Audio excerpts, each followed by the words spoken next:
Well, to get his physical stamina to the point where he could survive the surgery and the recovery, Daddy was scheduled for physical therapy. Now, Mama could have taken him, but Mama had to work. She's 72 years old. She has to work. She said, Becky, I want to retire. I have tried to retire, but I can't get Time Warner to block the History Channel. So if Daddy's going to fight that same war morning, noon, and night, I'm going to work. So it was time for his very first physical therapy appointment, and I drove from Greenville to Sumter to take my daddy, because he's my daddy. We walked in, and he signed in at the counter, and they handed him a clipboard. Now, do any of y'all remember that vicious rumor going around back in the 80s that as soon as we adapted to the computers, we would become a paperless society? Remember that? 25 years later, the clipboard held 27 pages.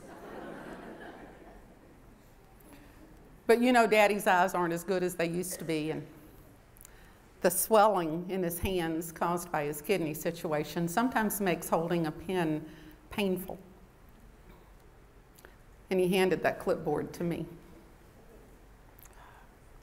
Boy, things sure change. We found a quieter corner. We went over, we whispered.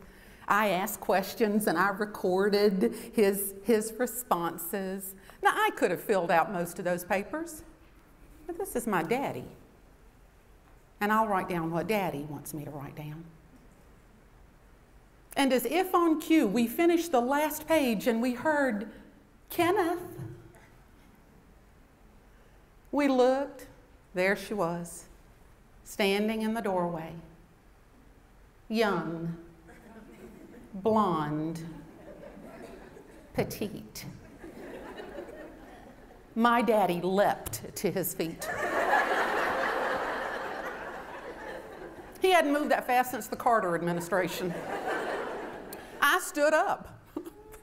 He looked at me, and in his very best I am still a dictator raising 5 daughters voice asked, where do you think you're going?